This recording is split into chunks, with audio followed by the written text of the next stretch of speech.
watched it later. It was It very cool. turned out pretty cool. And now Yeah, I liked it. They've got a show in Canada called Fire Masters, and it's all about live fire cooking. I can already see a sequel for Fire Masters Junior easily coming out. It'll be in the States soon too, probably. And you have a part in that or not? That's a competitor, or no? That's Canada. Oh, Canada's version. I got it. But we're bringing Canada and Mexico and Australia hopefully to the States to compete.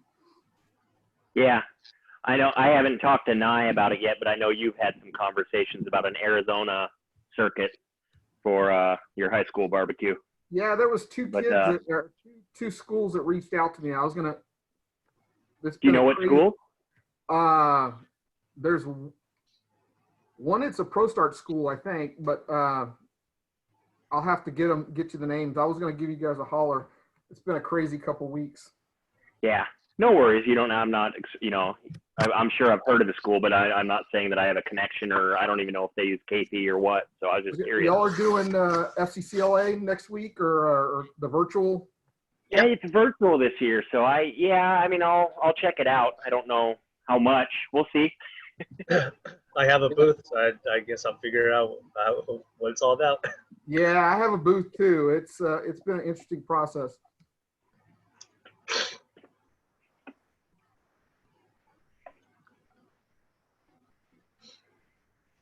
All right. Well, since as people trickle in, feel free to unmute yourself, and we're just going to have a free-flowing conversation until we get to more people, I guess.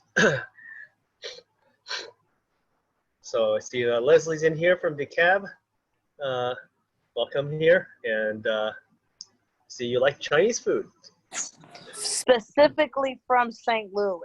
Oh, St. Louis Chinese food. That's interesting. It's a difference. Yes, there's nothing else like it. Yeah, I'm sure Nai would love to hear about that sometime. True story. He grew up, his family owning a Chinese restaurant. That's how they. Yes, I don't want to steal all the story. He tells it a lot better than I do. But back when I was in high school and stuff, he was actually helping run his parents' Chinese restaurant. Yeah. That's super, super awesome. Super. Yeah. I was basically slave to the restaurant nights and weekends throughout my entire, even through college. And love it and hate it. Actually, more hate because you find yourself doing homework in the booths and stuff. On a milk crate? You must have did something well because the last letter you sent out to educators, I think I stood up and cheered. So it did something.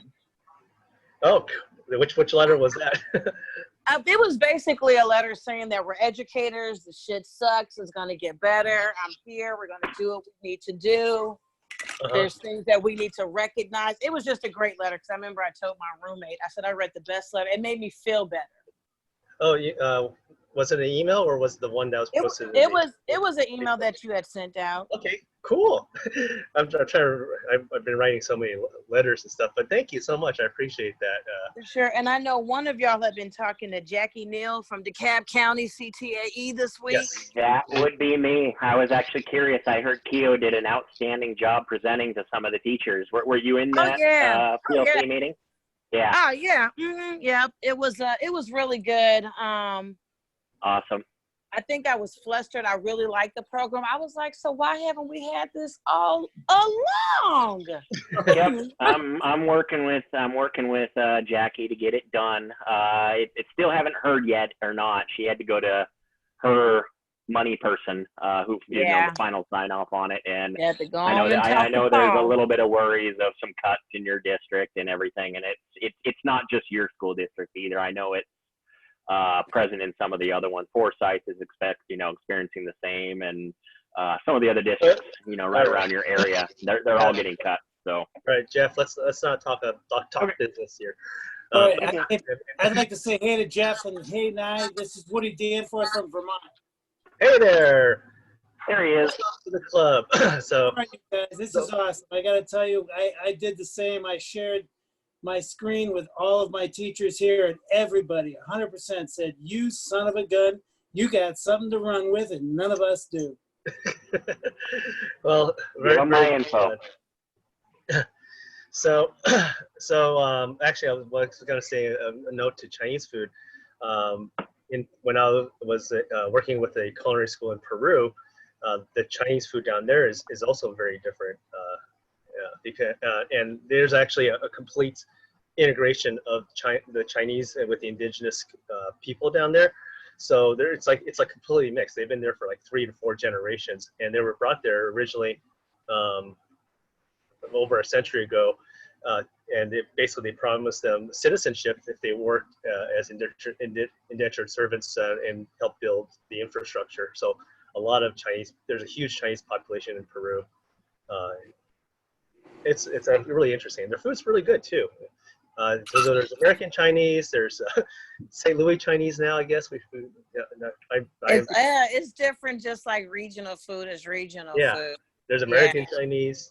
Is it St. Louis Chinese have burn-ins in it, or what's unique about it? Well, my favorite thing is a St. Paul sandwich that they used to make, which is an egg foo young patty, but it has to be on some white bread. It has to have a little tired piece of lettuce on it, a little tired tomato. Your fingerprints get in the bread when you bite into it, and you have a slap of mayonnaise. It's a whole experience. Sounds good. That's unique. Next time I'm there, I'll have to definitely check it out. I typically don't eat out Chinese food when I'm traveling. My favorite is pizza, of all things. So I could eat pizza all the time. All right, cool. I see we have more participants joining. Kathleen wrote in chat, welcome from Cincinnati, and you love sushi, which I believe is still pretty hard to get right now. Takeout sushi is not the same. But it's really easy to make your own. Cool. Excuse me, that's not COVID. I'm just got allergies. So actually, so Leslie, you wrote that you did collaborative meals. It's a very unique thing you've done with your students. Can you elaborate on that? Yeah, so at my school, Dr. Walker used to say collab, collab, collab. And I said, okay, I feel compelled. I didn't know she was just speaking to the special ed teachers. So me and the English teacher, we would take a book and have a whole bunch of brainstorming conversations with the students. And we would create a menu. And then we would we did Dante's Inferno, and at the bottom of Dante's Inferno is ice cold. So the kids we did Dante's ice cream shop as a competition. We've done Brunch with Othello. We've done Canterbury Tales. The last we did Day of the Dead, where we pissed off the janitors because we took over half the hallway, like decorations and everything. The kids were great. We did All for Love, which we paired up international literature, and that was also a competition as well. And we got to use local products. So, and before the world flipped upside down, we were doing 7 Deadly Sins, and we were going to do a 9-course menu. Wow. So it gets the kids all interested. They get to use every skill in the book, because I tell them we're not doing chicken wings, and we're not for damn sure making shrimp Alfredo. Y'all have to do something different. So that's pretty awesome. So, and it's really, the kids really, really enjoy it. So we just trying to figure out how to do it how to do it in the fall or whenever we go back to school in an upside down world, what that's going to look like. Mm-hmm. Yeah, absolutely. And that's a good segue into the impetus of this meeting. So I'll get things started. For those of you who don't know me, I'm Nai, a guy who grew up in a Chinese restaurant. And as you can see, I am sporting my quarantine beard. This is 3 months of not shaving for me. This is all I could do. I never grew a beard before because after a month of just straggliness, it's just awful. I mean, but I actually kind of like the look now after 3 months. I don't know if I'm going to keep it or not. My wife hates it, so maybe I'll keep it. So we're here to talk about what we did during the lockdown, things that other than using KP, which I know for many of you was a huge lifesaver, but anything else that you did that helped you get through the students, especially when governors announced that grades don't matter anymore. So keeping the level of engagement, getting kids certified with ServSafe, all those wonderful things. And then we're going to segue into topics about talking about the what to expect in the coming in about 2 months when schools reopen, and what you're seeing and what you're hearing, especially in light of the massive surges in numbers. Here in Arizona, I'm sure you've heard that we've made national and international news for the past week. Our numbers are spiking. We're at about 85 to 90% capacity on our hospital beds. No one's wearing masks around, except for Costco. I love shopping at Costco because they do enforce a mask rule, and everyone actually is behaving really well. But everywhere else, I've seen it's like a madhouse. So I'm only predicting that, we're not even going to get out of our first wave, and it's just going to keep going up and up again. And then the second spike will be worse in the winter. So don't mean to doom and gloom, but that's basically what I'm seeing coming around. And we're not going to be doing anything like what New Zealand did or what like the Asian countries have done, which is actually exercise discipline, wearing masks, and really putting a damper on things. Although Beijing is seeing a resurgence, so we can never let our guards down. Anyway, so I see William, you just typed in chat.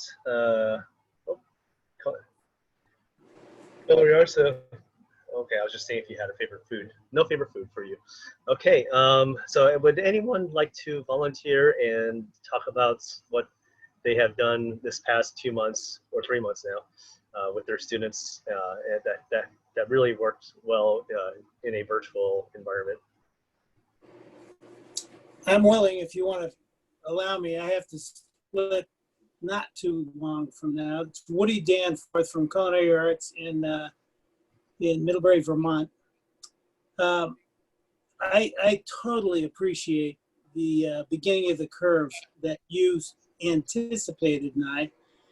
However many years ago you had this vision of creating something that we could all use this year at this time.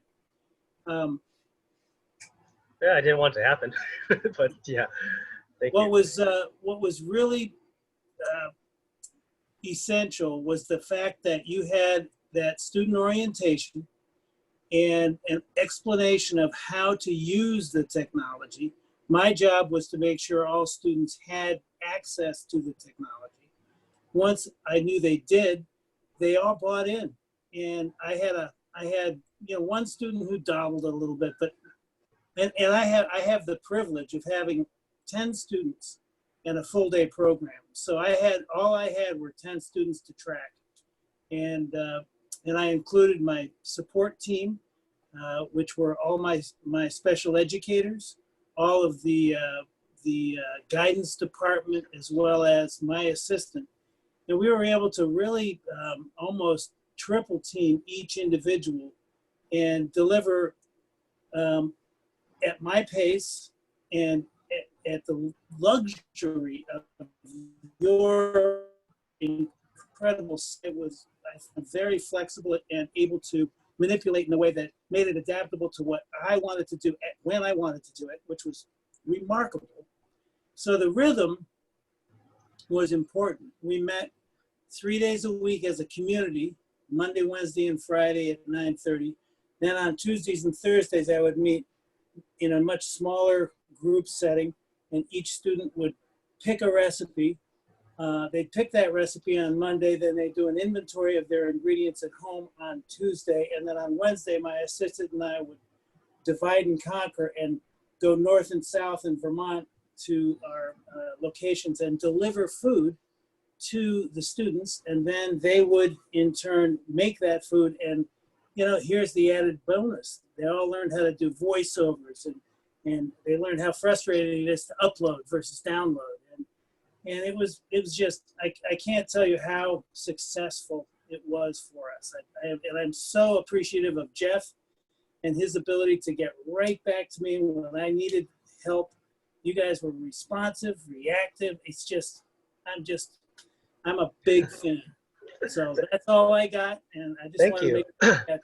Well, I appreciate that. So I really liked how you came up with the concept of the rhythm. So, because that kind of sets a tone with your students, and sets expectations as well. So, kudos to that, because that kind of, I guess, brings us a little sense of normalcy to this whole situation. Um, and when you met as a community, you're talking about virtually with Zoom, like a big Zoom meeting and then a smaller Zoom meeting, right? Well, we actually met using Hangouts. It was a much Hangouts. friendlier access. What I did is just I'd Yeah. call at a particular time, and they'd answer the call because they knew they expected when we were going to meet, and I dictated the schedule, and there was expectation. They had expectation, and they really embraced the ability to get back together as a class. I call it a community, but it's as a class. So it was great. Okay, great. Awesome. Thanks for sharing. Anyone else done something different that doesn't have to be KP related, of course, so that you did to help you through the lockdown? So anybody else? I'll go next, Nai. Yep, So thanks. obviously, I've been trying to get KP since last year, and right now, even now, I've submitted a PO, and Texas just announced they're going to open in the fall, which that's going to be a nightmare. And we've already got people that they're saying 30 to 40% of the kids potentially might not come to school because of their parents not wanting to be in that environment. So we may have to be teaching.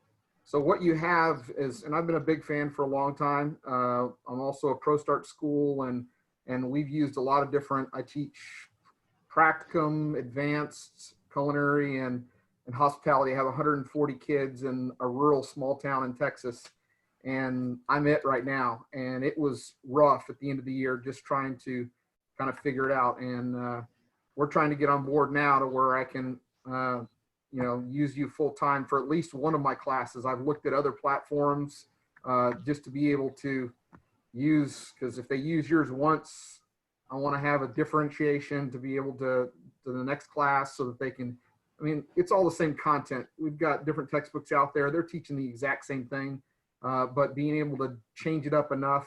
Our school was Google as well, so we did Google Hangouts, and I've been spending the last month doing Bitmoji and getting as much virtual stuff just to make it more engaging and to incorporate some of the things that you do and some of the other online resources, because I have a feeling it's going to be tough no matter what. We weren't a one-to-one school last year. We're getting one-to-one. They'll be getting a brand new computer at the beginning of this school year, checked out to them. So they'll have their own computer from now on in our school district, which has never happened. So that hopefully will make it a little bit easier. But we were actually having to send out paper packets and go to homes, and we didn't do cooking but one time, and then they canceled that because it was such a nightmare. And they, at this point, that's the biggest scary part, is not knowing what to predict for the fall or all of next year. And I've got a junior daughter as well, so I have a student that's going through it. So it's I'm hoping that we can get on board with your because what you do is awesome, and I wish that more publishers would get their head out of their whatever and figure out some of the things you figured out 20 years ago as far as assessment and as far as engaging kids and making something that kids enjoy to actually use versus all the other junk that's out there that they're spending and charging us an arm and a leg for to basically use. And it really isn't that engaging. It's the old sit and get model, which in our CTE classes is not effective, especially for some of the kids, which we have like 504 and dyslexic and those types. So I'm here to learn and hear what's going on in other states, and hopefully, like everybody here, have a solution ready to go August 1st so that when we roll into this, school districts are horrible about planning for the next school year. They always wait until the first day of school to tell you what's going to happen, and then they give you your budgets a month later. At least that's how it is here in Texas. And it never makes any sense to me why they don't forward think and have us planning on what platforms we're going to use, what textbooks we're going to use, and all that for the following school year. But I appreciate everything you do, and thanks for getting this together, Nai, because it's a nice opportunity just to kind of have a conversation. Yeah, absolutely. Especially since we're not going to have summer conferences anymore. The virtual conferences are fine, but yeah, definitely, you know, we're all in this together. So you know, we can work together to find the best solution, to find the best ways. And you know, I'm always open to adapting our system, our technology, you know, methodologies, you know, ideas, because, you know, even though we were prepared for this, we could definitely improve as well. Actually, I was going to add one more thing real quick. Yeah. When you talk about things you could add, and I don't know how much it can do this or not, but one of the things that's always amazed me about traditional publishers and textbooks is they don't ever build in accommodations into their lesson plans so that the exam view is accommodated already. So where you could basically click a button in your system and it's already accommodated for, okay, this student is a 504, in Texas we call it 504, and they have to do half as much work as the traditional student.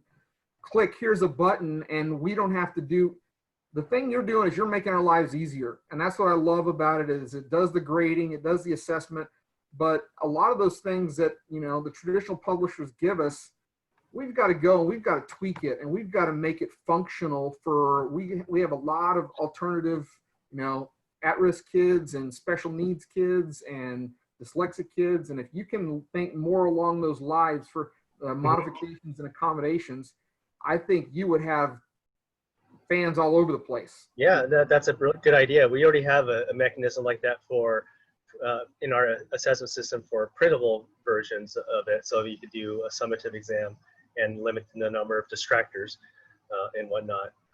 And yeah, but that's a great idea. I'll definitely look into it, think about it. Because, you know, before in the classroom, you can mitigate it in person, but if you're doing it online, you know, an easy button would definitely help out with that kind of situation. Good. Okay. So Anyway. can I make a quick comment on that, Nai? Because I think it's really important what he just brought up. I use that feature, the printable piece, but I also had a support staff who you guys were generous enough to allow me to share a seat in the class with not only my administrators, but my special educators. And they were able to go in and make screenshots of the particular aspects that you were sharing, and then, you know, make true falses, or, you know, visual,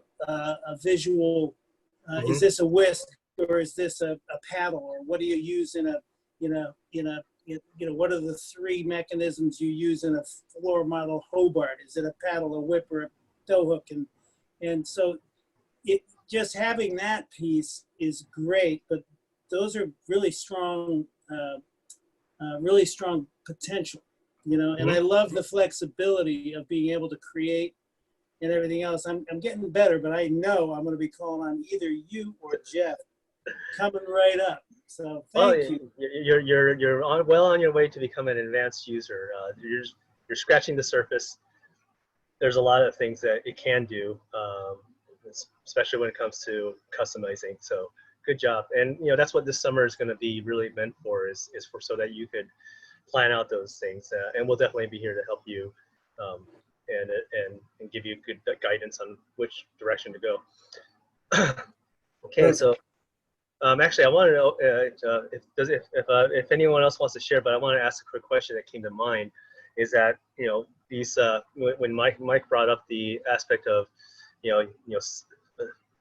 offering, schools are offering, in class, you can come to class, or you could do blended, or you can do online only.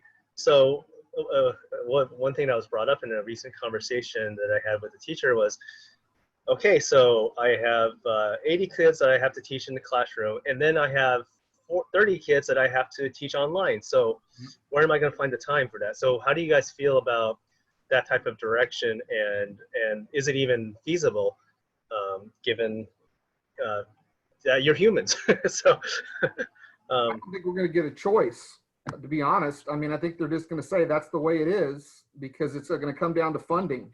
and we're always stuck. You know, they make decisions that don't make any sense all the time.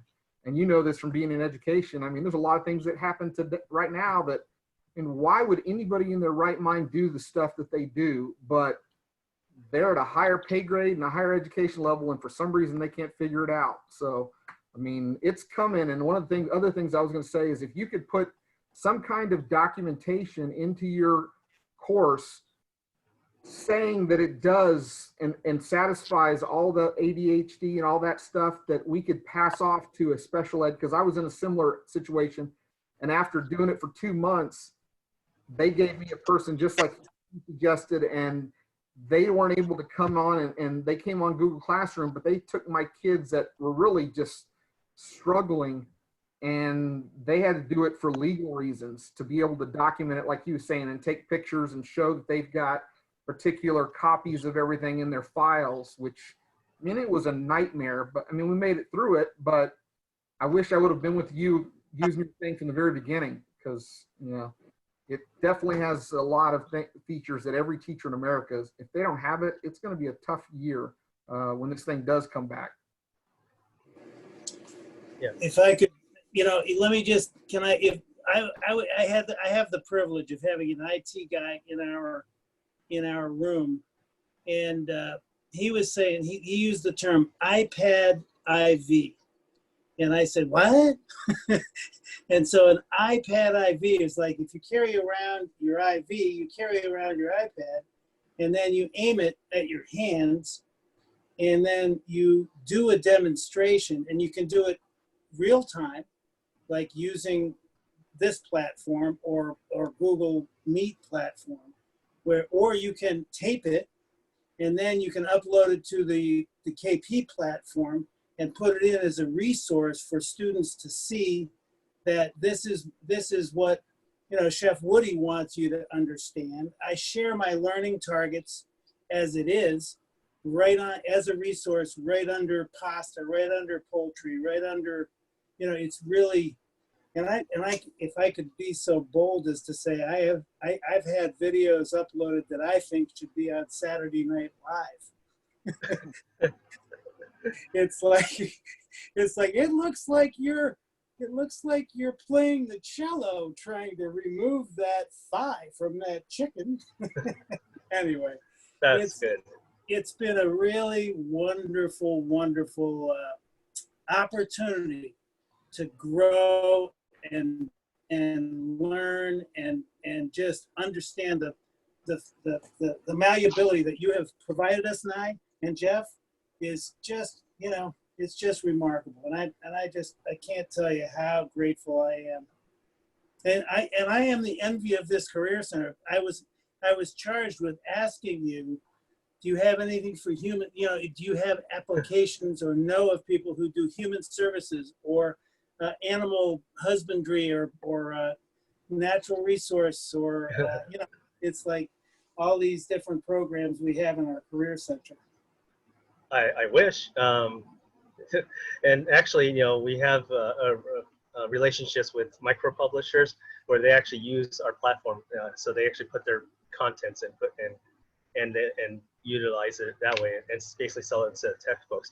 But I've had many conversations with publishers who are saying, oh, I'm just going to use Moodle or some other Desire to Learn or some other horrid platform because, you know, I'm not going to fight them for it, but yeah, I've been actually offering up partnerships since 2012 actually.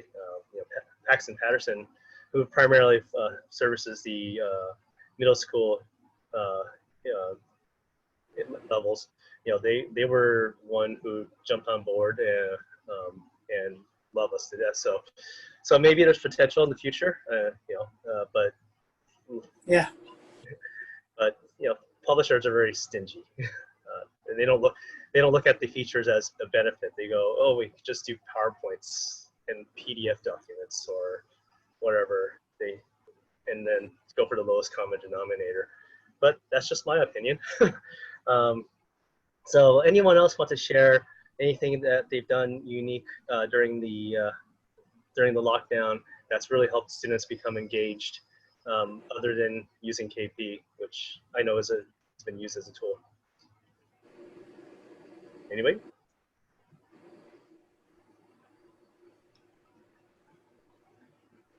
Okay. Oh, Kathleen, you got something to share? Oh, no, I didn't get an opportunity to use KP, but I'm definitely looking forward for the fall.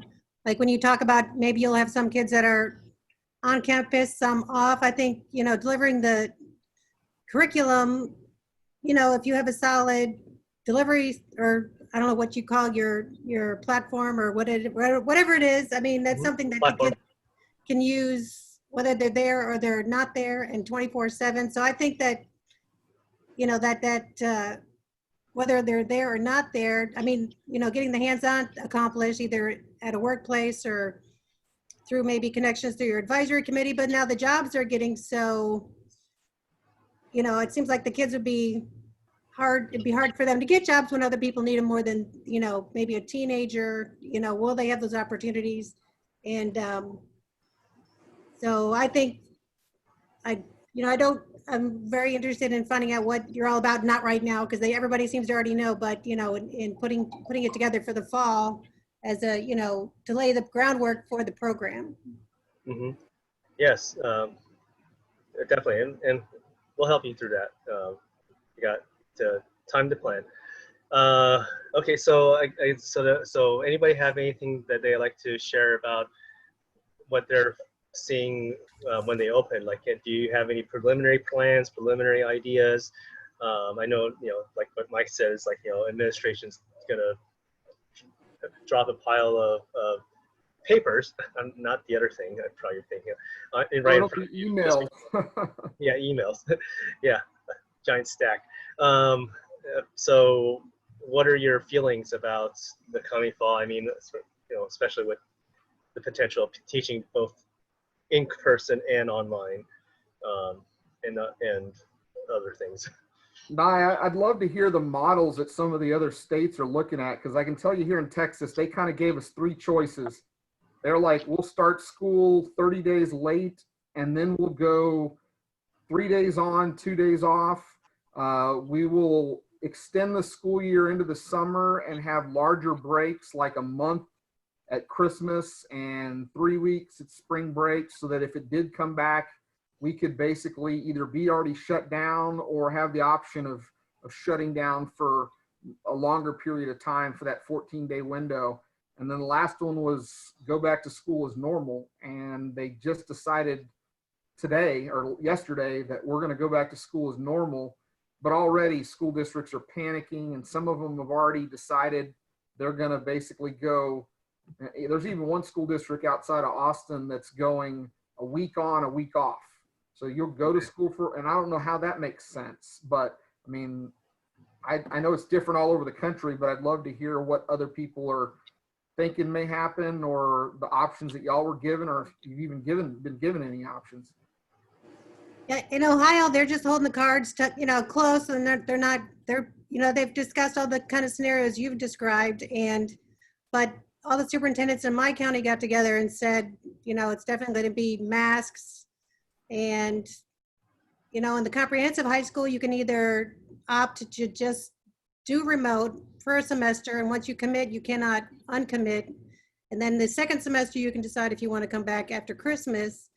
But if you are in the building, then you need to wear masks when they're designated, like hallways, buses, and I think lunches in the classroom. And you know, there's definitely going to be a mask protocol for everyone. And if you're not on board with that, then you would do remote learning at home. That's interesting that they're saying you can't switch it up. So to Not speak. until the semester. Yeah, you got to commit to your 18 weeks. Wow. Jeez. Considering how. So I can share what Vermont is doing, and I think we're pretty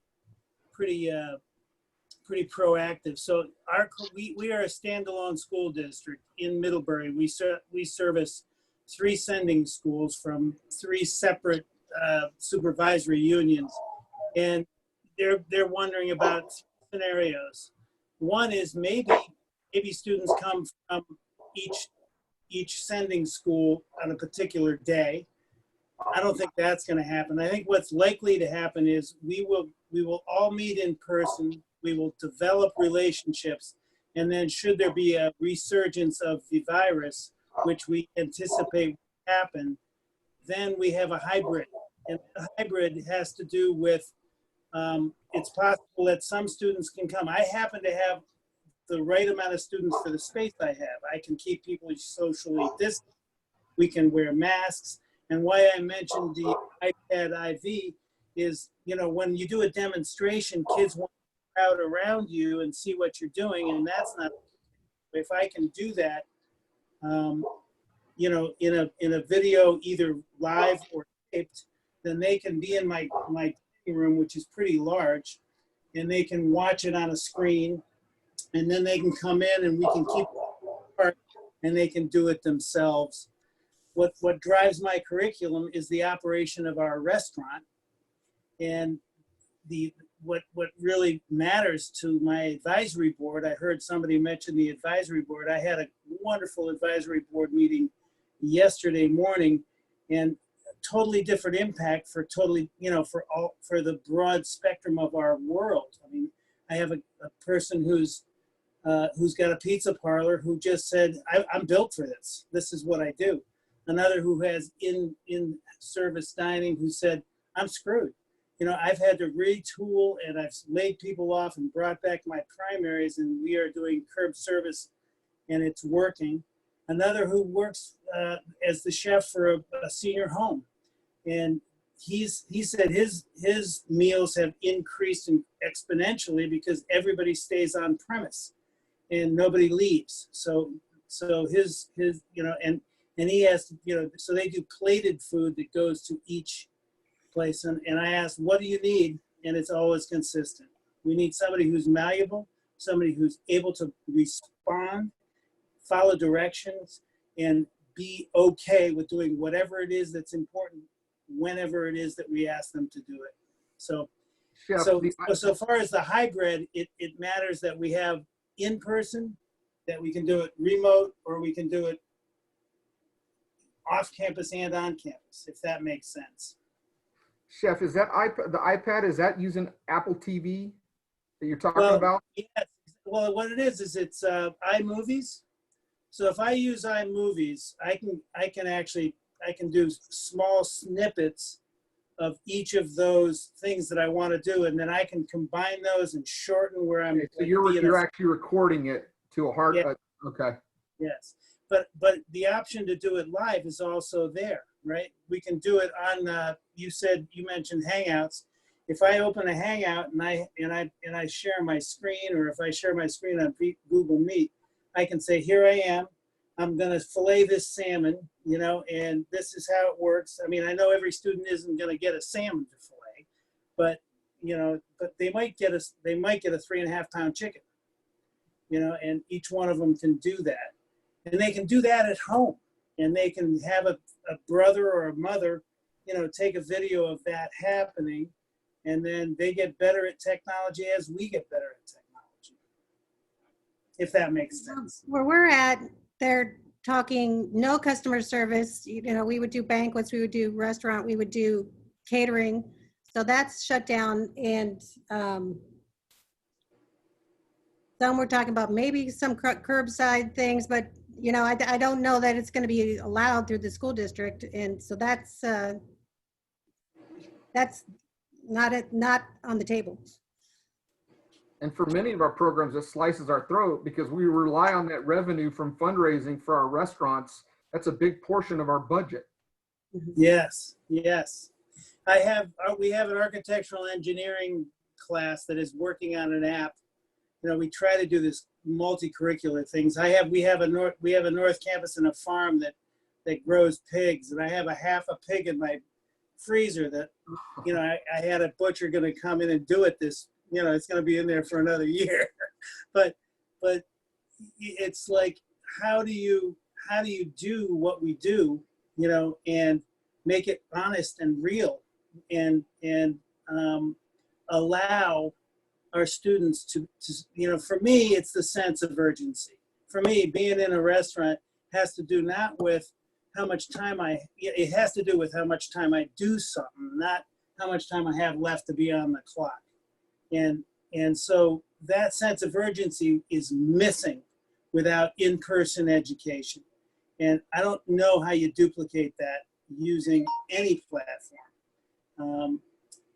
But I think that the knowledge piece that Nai and his platform offers is remarkable. It's like, okay, so this is a way for our students to learn what we might, we can take a backseat. We can become students with our students and say, okay, watch. I don't think I'd spend that much time washing romaine. I said, I'd probably fire if it took you that much time. But at the same time, I don't know. I'm rambling. I just think it's important.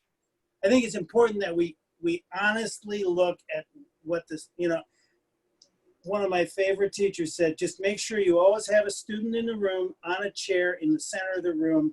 And you make sure every conversation you have about education has to do with that student. And I think it's important that we recognize that this particular platform gives us the opportunity to share what we do. I don't know. It's not ideal. That's all. I'm sorry. I took way too much. Oh, no, it's good. I mean, you have some really good ideas and really good thoughts with what you're doing, and I could definitely see that other teachers taking in your ideas. Anybody else have like we got Bonnie and Lisa, Leslie. Got any, and actually, while we're just a funny note, does anybody recognize what's going on behind me? I wondered about. Skills Huh? USA. Skills Yep. USA. Skills USA, where we would be at next week. Those refrigerators are still there. Yes. Yeah. Oh, so We'd be there right now. Did they do the competition? in No, they're Texas? not. Oh, they're not. Okay. No. Yeah. That nationals is done, but I think some states got their states in before the lockdown was issued. It's So regional.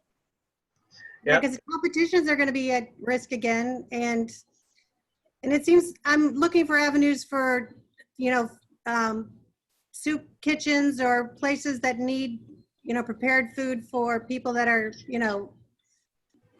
that are like, there's a place in Cincinnati called La Soup, and they use excess food donations and create high quality food that they run through a restaurant. I don't know if it's through donation, then they also give it to various communities. So I'm thinking maybe through community service projects, something could happen as far as replacing customer service opportunities. Yeah, that's a good idea. We're looking at the same thing through Meals on Wheels to deliver to elderly that can't leave their houses or go grocery shopping. And I mean, many of the elderly, even when the lockdown got lifted here in Texas, still aren't leaving their houses because of the fear of it killing them. So that would be a huge opportunity that no matter what happens, we'd be able to do for our community. And I think they would appreciate it.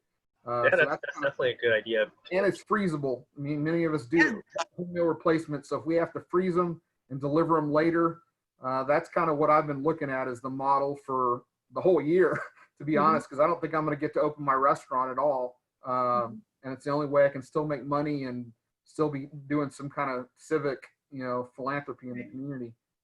Yeah. So Leslie has been patiently waiting, which she has her hand raised. So Leslie, you have the floor. Oh, thank you so much.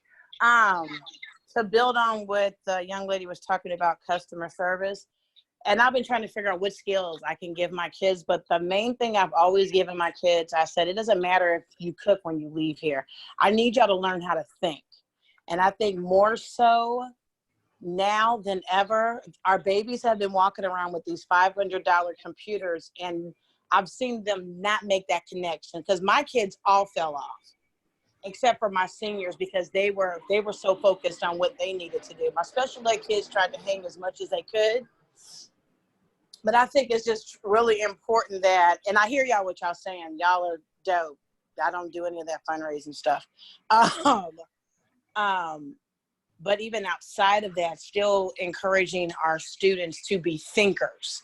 And I think if you look at customer service, it is, you know, operating with tact, communication skills, learning to deal with diverse populations, with being equitable, using your words, everything you learned in kindergarten. I still think that we can impart those on our kids, for them to do other things, and then encourage them to be the new innovators of the future. It may not be in food, but it might be in whatever they can create to help the situation and to make lives easier. So that's my 50 cents. Awesome. Thank you for sharing. I like what Leslie said. I'm a classroom teacher. I don't have a restaurant or anything. And just, you know, just trying, I wanted to be on here just to listen how everybody was using the program and what they were doing, and really inspired by some of the comments that you guys are making. The first thing I had my culinary students do was clean their refrigerator, and then they had to show me a picture of their clean refrigerator. I teach in Minnesota, in Worthington, Minnesota, a very diverse area. We had an extremely high COVID thing. We have a packing plant in our home. My husband raises hogs. We actually raise hogs for restaurant use, and that has been unique as far as trying to sell our meat, but it's sold through a company, and a lot of the product is sold in a frozen form and has been is shipped out in that way. But getting back to the classroom, you know, with the diverse, what I wanted to see was what kind of things they had in their refrigerator. I know when one was talking about, as far as, you know, picking a recipe on one day and then inventory your home ingredients another day. I'm looking at coming into, I have a lot of culinary classes coming up, and I'll have like 100 students, and to break it down as far as what do they have at their home, where again, with the diverse population, they don't all have flour, they don't all have different things. And so trying to get them to do the culinary skills. As with Leslie, I had a lot of them drop off in it was my advanced culinary class, and I couldn't keep them logging in. And it was sad, but I'll have a lot more culinary classes now in the fall. I just had that one that I was trying to deal with in the classes. And so I just appreciate kind of seeing some curriculum, trying to see what can be done, and working with the students. I don't do ProStart for different reasons, but I try to do the techniques of ProStart. So they're kind of getting the ProStart information. I do offer them a ServSafe certification, and so we start with that, and that's how that's where I'm at.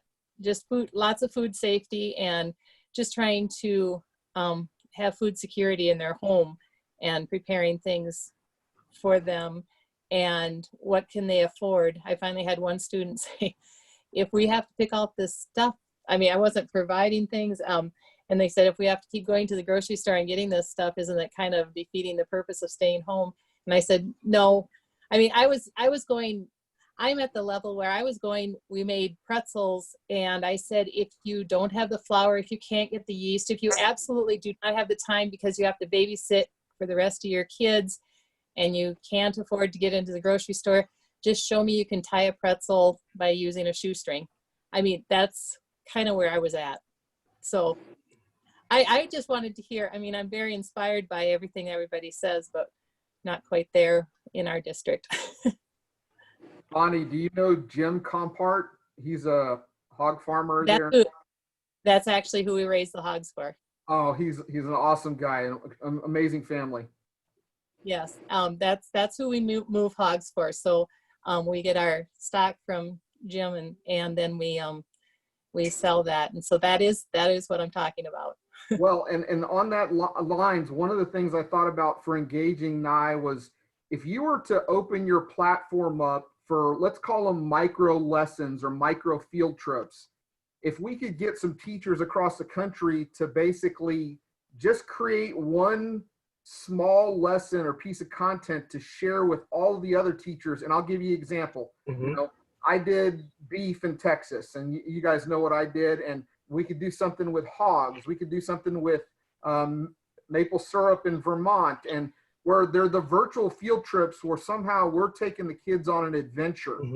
Then they're more apt to show up, because I saw a lot of these news stories was, oh, by the way, Michael Simon showed up in my Zoom meeting with my kids today for an FCCLA class or something, having these special celebrity chef guests or whatnot.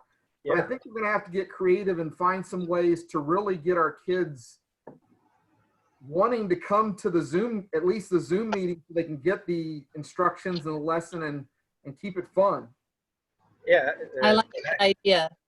Those virtual field trips, even the field trips to the different, you know, the culinary labs, just, you know, what it is. It's not, it would also be helpful for me as a, you know, as it moves and they say getting a more of a service orientated kitchen lab or something, just to see what other people do. I see the brag book on Facebook, but, you know, it'd be nice to see him in action. Or even virtual guest speakers too. I think that's a great idea, and actually that's actually doable in our platform, where you could build a project or build a lesson in a kind of like a shared environment, so to do those contributions. And I could totally see, like, you know, a celebrity chef getting on board to do something like that, because they're at home, they're not at the restaurants for the most part, so they, you know, I see them on, you know, TV guest appearances all over the, you know, place. Robert Irvine did one too.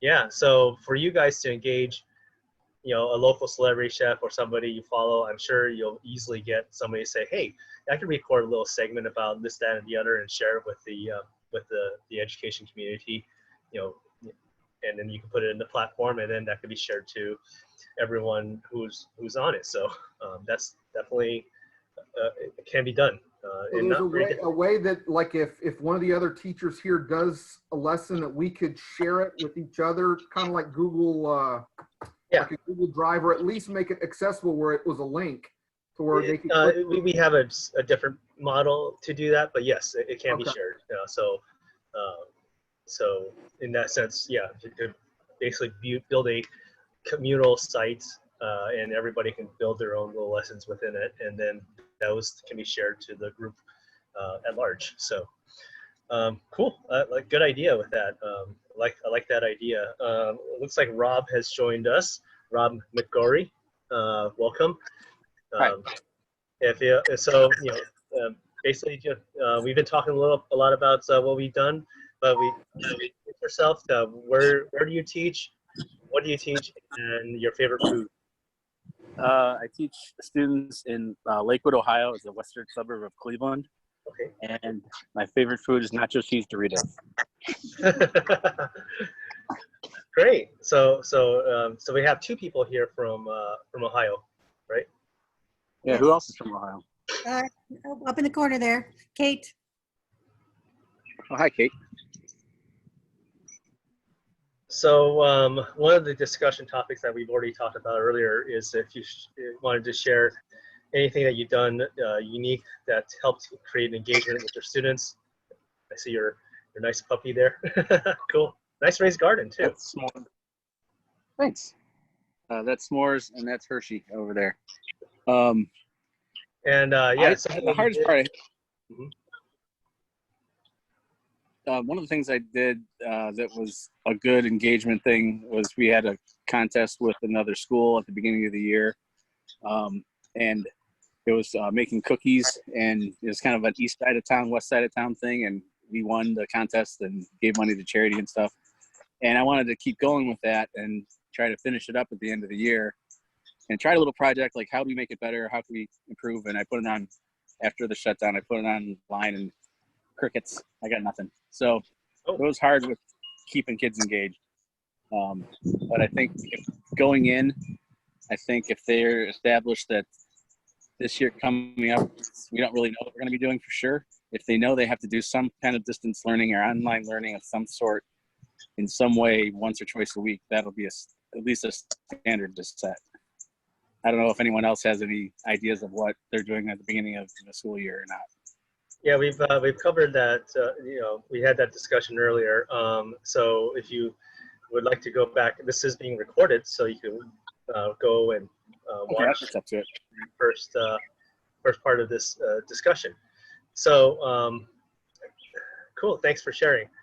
So an idea that came to mind, especially when it comes to like the people teachers who have like the kitchens, and you actually have a dining service and the fundraising and things like that, is what I see a lot of pieces on television, on news, about how like the community got together to support a local business. Like people donated money to then feed like frontline workers and things like that.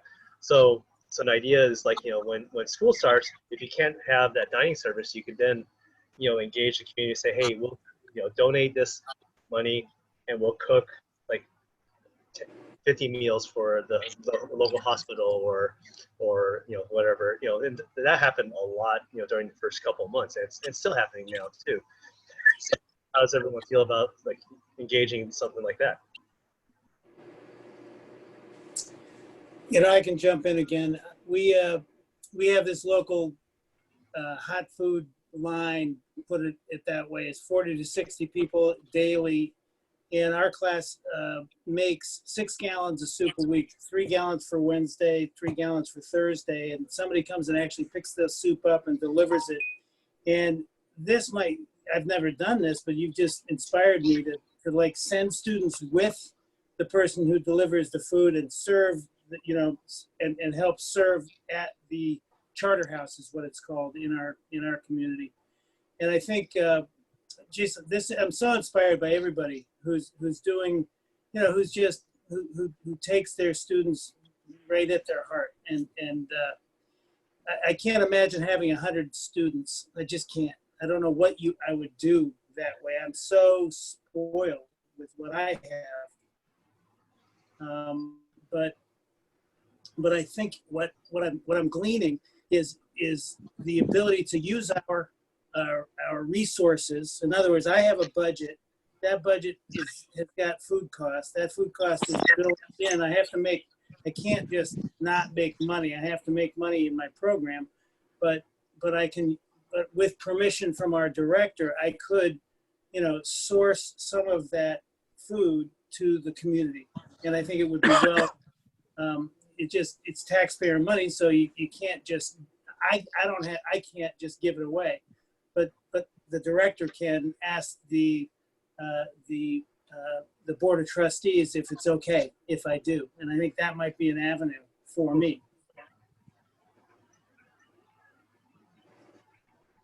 Yeah, absolutely. So engage the community, get them to help you fundraise and feed.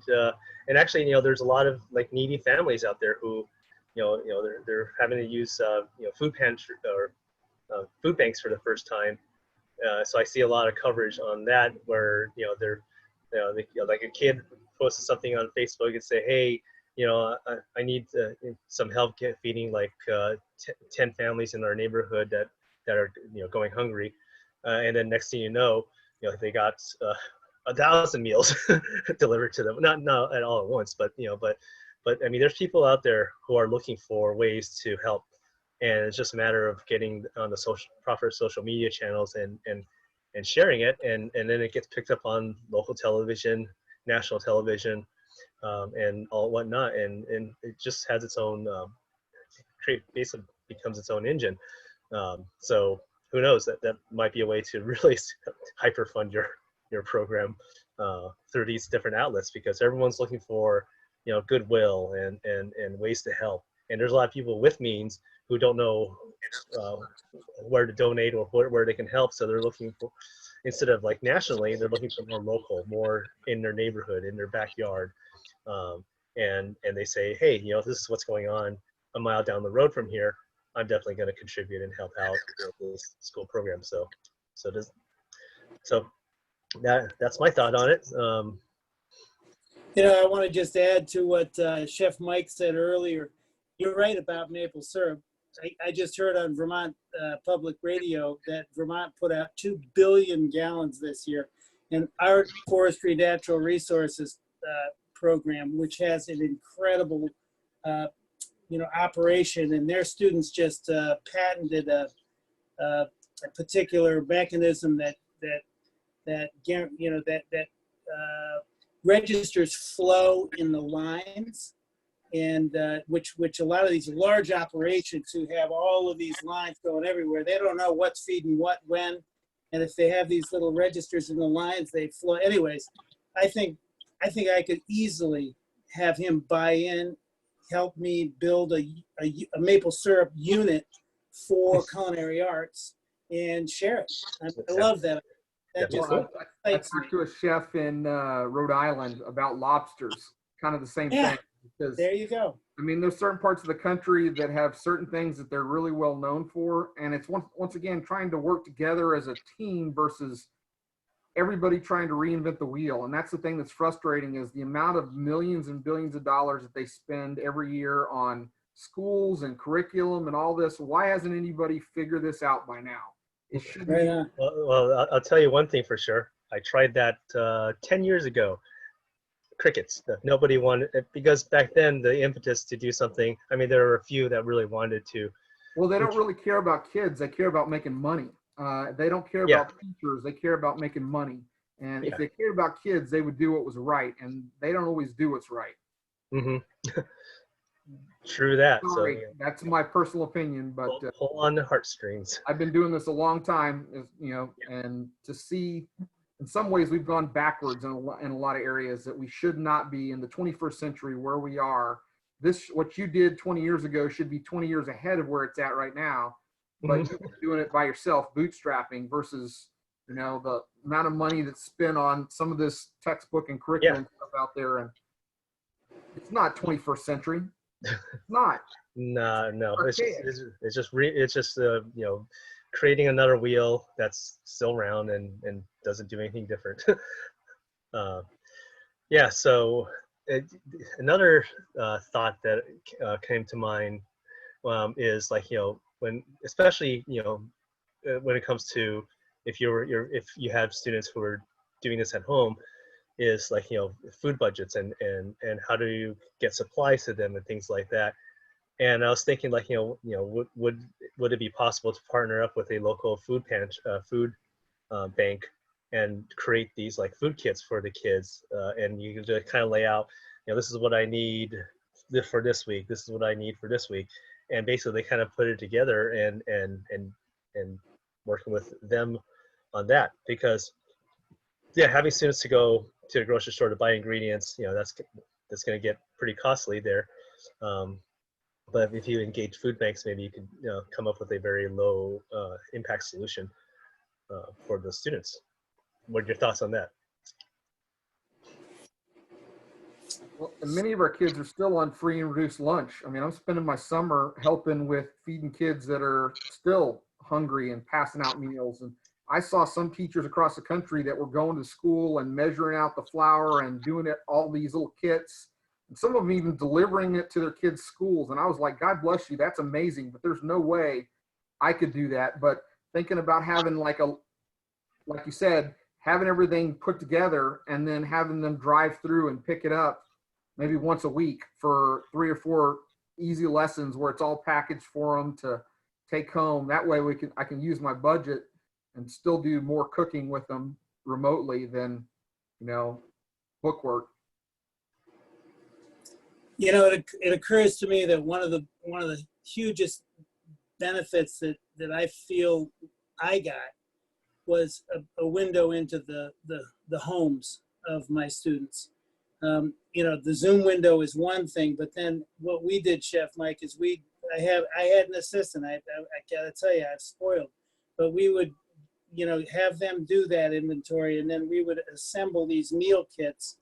And then we had a logistics team that was willing, but because, and that team was doing, we have building trades, and kids were putting together, they would come up with a blueprint for a plan for a raised bed garden, like I'm seeing in Ohio here. And the building trades instructor would take his pickup and drive around the county with materials to deliver them to the families. And then they would, the kids were building something the theme was Mother's Day. What do you want to build for your mom for Mother's Day? So that automatically got buy-in from the students, and he was like very successful with that. And what I was successful with was sharing all of those recipes on KP and allowing kids to have the options to choose what they wanted to do, and then allowing them to pick the different cooking methods they were going to use on a whole chicken carcass, and that was a huge success. Because, you can do a lot with a whole chicken. Yeah. Anyway, a lot cheaper. Yes. Anyways, what I'm saying is logistically, I understand, Mike, that you can't, and I heard from somebody else, there's no way you're going to be able to assemble meal kits. But if you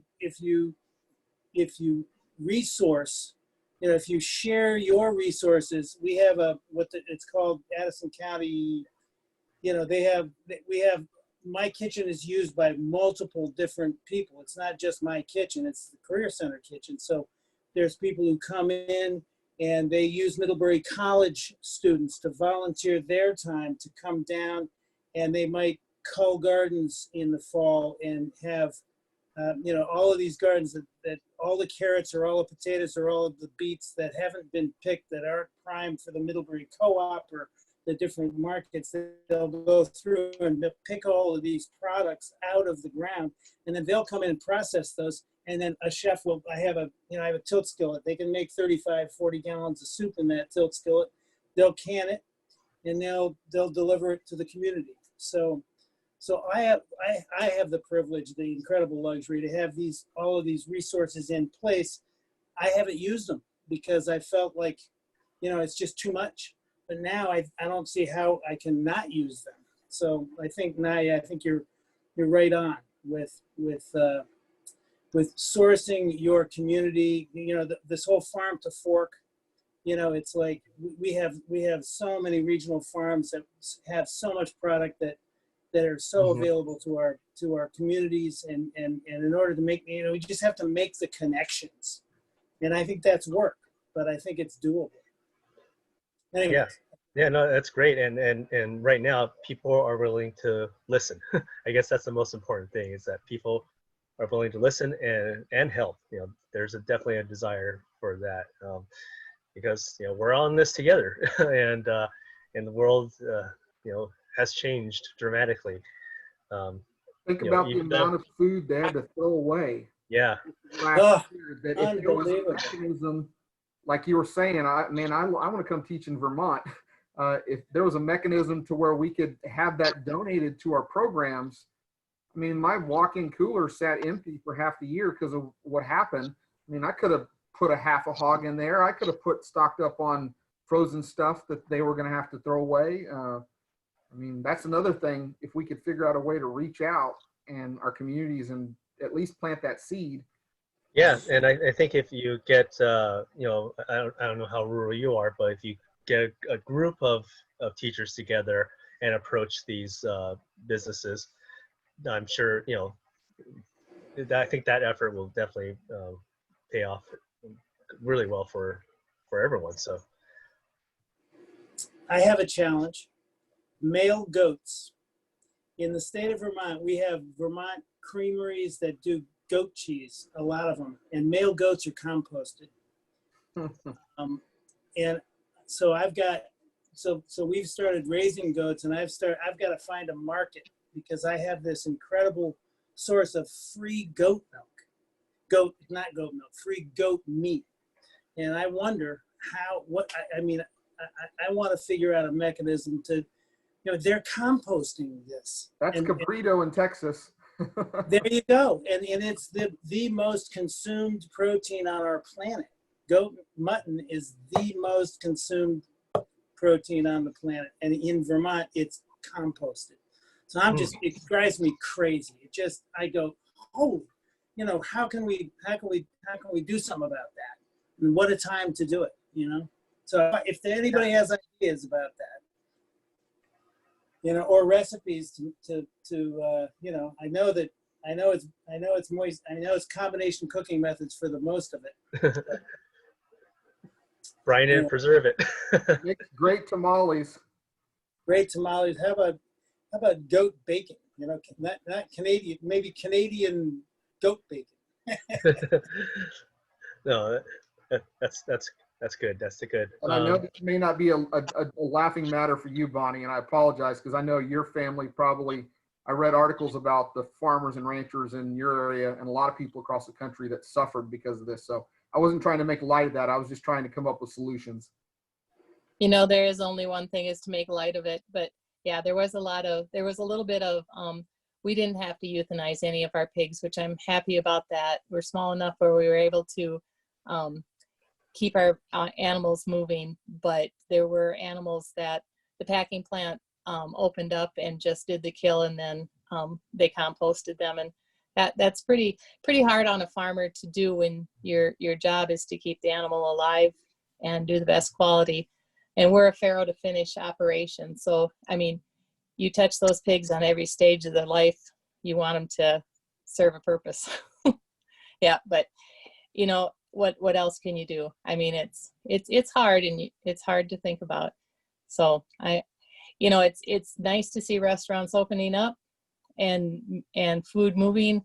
But it's the scare of the COVID and everything is just, it's confusing. Stock up on pork belly.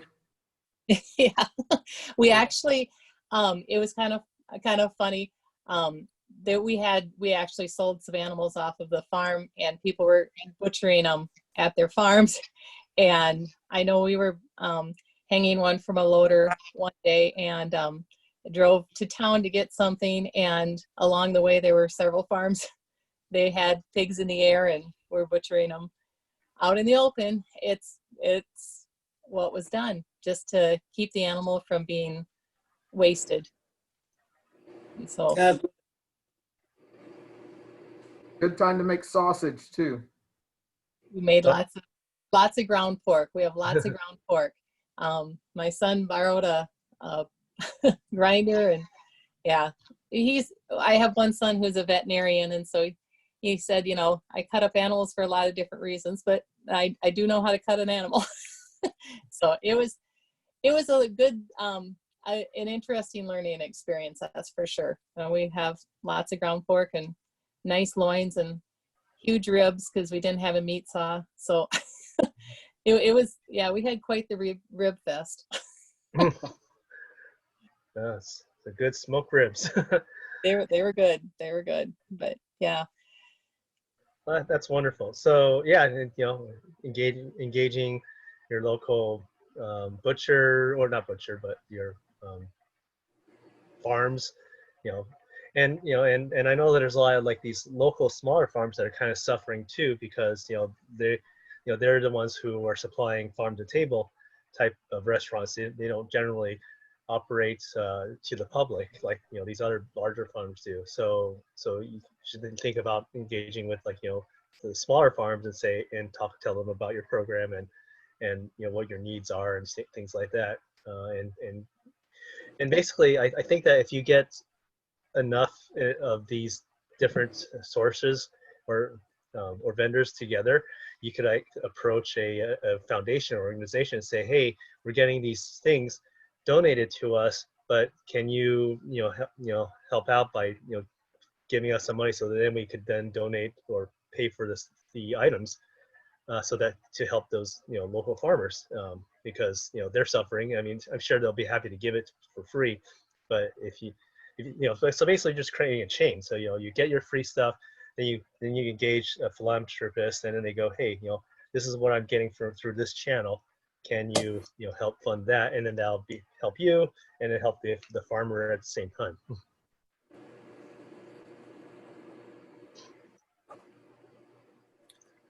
All right. So, you know, looking to the future, you know, this has been a very good chat. I really I enjoy sitting here at my beach house currently, virtually, with you all. It's been very inspiring too, for me and everyone.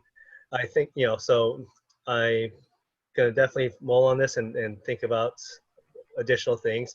And, if you guys thought this was good, we could host another session and maybe some other people can join and jump on board. Do you feel like this should be done again? Yeah.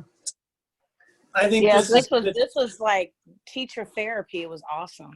Teacher therapy. I agree. I agree. It's just nice to hear what other people are doing and kind of inspire you to do something different than what you think. And I don't I think it kind of keeps us grounded as educators. Like we tell our kids, you're not alone, and all of these hashtags. I'm actually not. Y'all are everywhere. That's awesome. Yeah.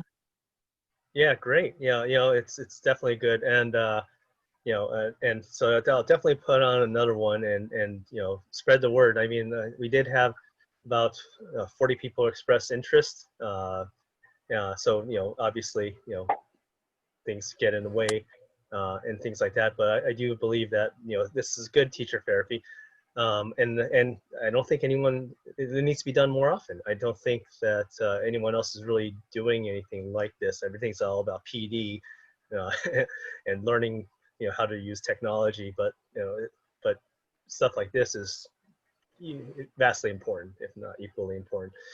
So without anything else, we'll think about some more ideas. I mean, I throw out all the ideas that have been mulling in my brain for the past couple months, and I'm sure some more will come to fruition. And for those who are watching this recording, I hope they're inspired just as well.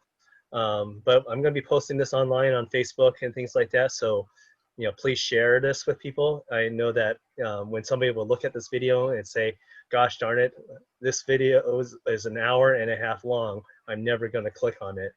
We need to basically create the impetus and drive to say, hey, you should watch this, because there's a lot of great ideas that were expounded upon and definitely worth the time. So, and that's usually the things, like you see an hour and a half.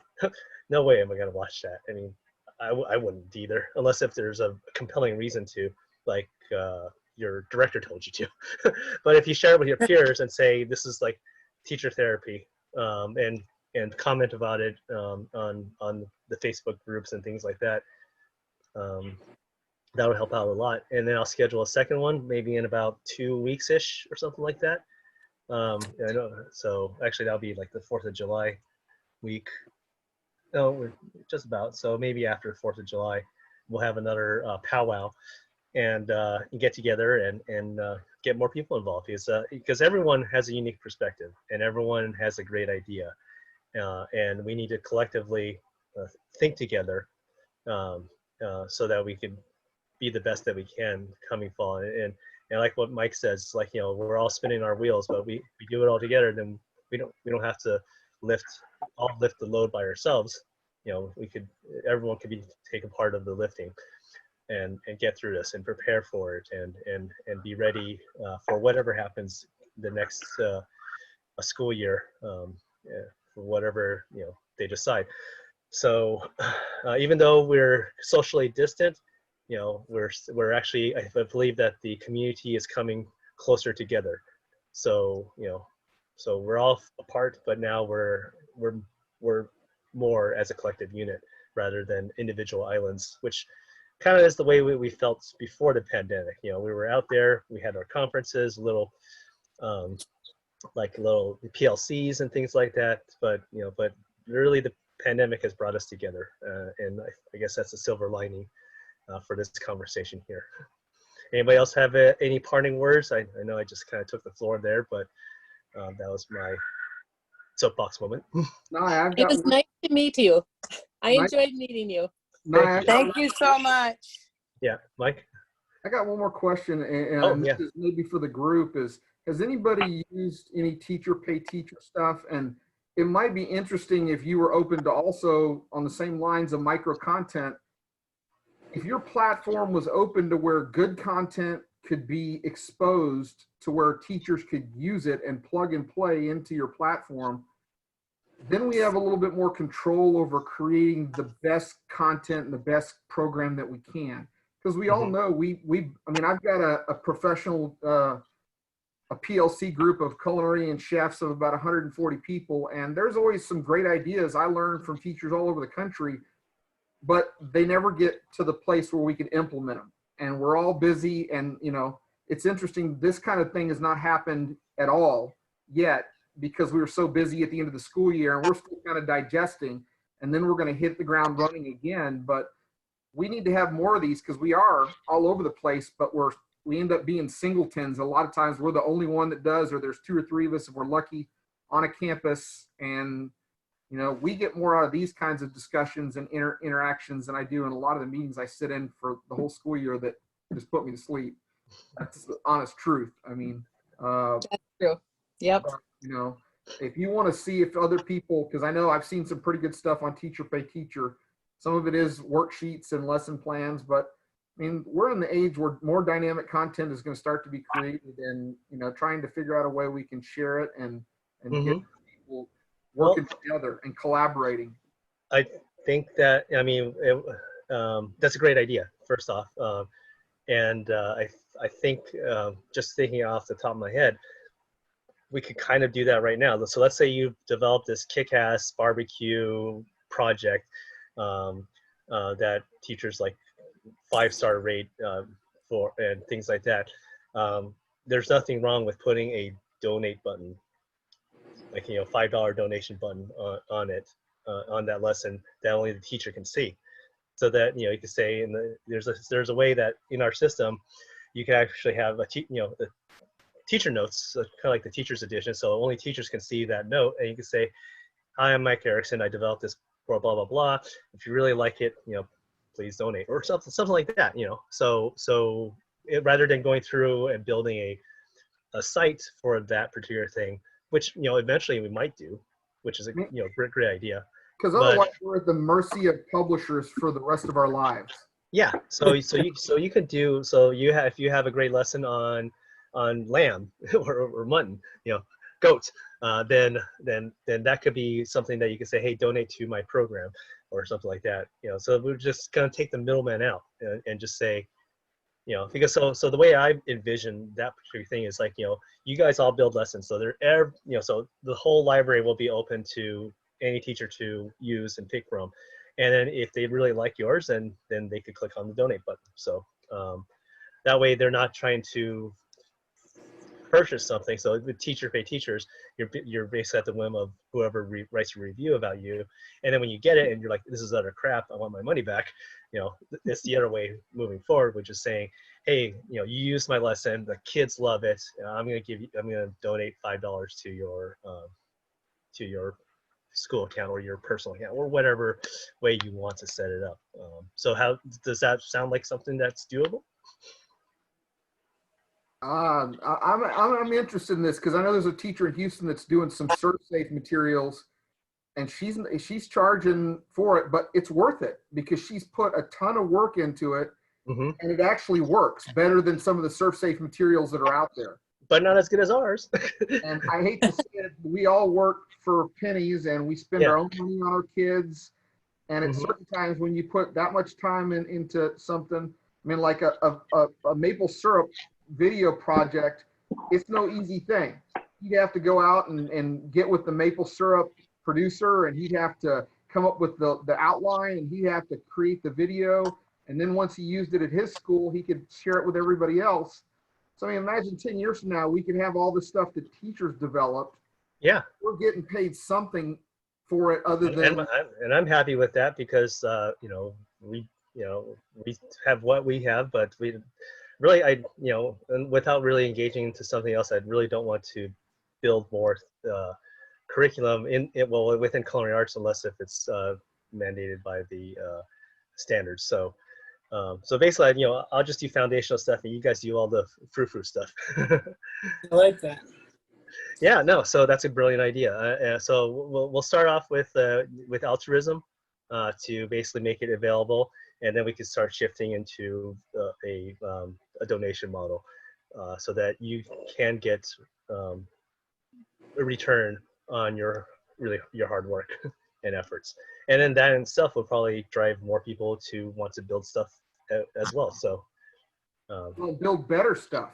better stuff, better stuff. Yeah. Some of the videos that have been sent and sold to us by certain platforms, they were thrown together and they are just horrible. And you could tell they got one guy said, come here on the weekend and let's videotape you saying stuff for these 5 chapters or 12 chapters in a book. And it was not engaging. It wasn't good content. It wasn't well thought out. And a lot of times you could tell it was just off the cuff. This guy was basically spending his whole day going chapter by chapter just so they could have a video to share. And I mean, that's a horrible way to create good education. It's not a model that's sustainable, and that's how they've been doing it for 100 years. You know? Yeah, do the lowest common and the least amount of efforts possible to make the maximum gain with very little innovation, so to speak. You know, the complete opposite of mission of what we stand for. You know, throw all of our money into innovation and make very good content. Yeah, so I hear you, Mike. You know, and yeah, I'm sure everyone who's watching this will probably share that sentiment and maybe a little upset at what they've seen. So, Hey, Nai, I have one little quick snippet that I think might attract a broad audience, and I think we've been talking a lot about it. And I think it's called food security. Yes. And, you know, with our populations, at least with the populations in our career center, and the mention of free and reduced lunch and this, that, and the other, I think that might be a really good entry point for a number of people to join us and talk about how we can use our resources to reach out and be of service to our communities. That's all. Yeah, absolutely. You know, helping tackle that food insecurity is very important. Okay, thank you. And anybody else have any parting words before we go back out to our real lives and families and things like that? But it's been great. I really appreciate everybody taking the time out of their day and talking with me and everyone else.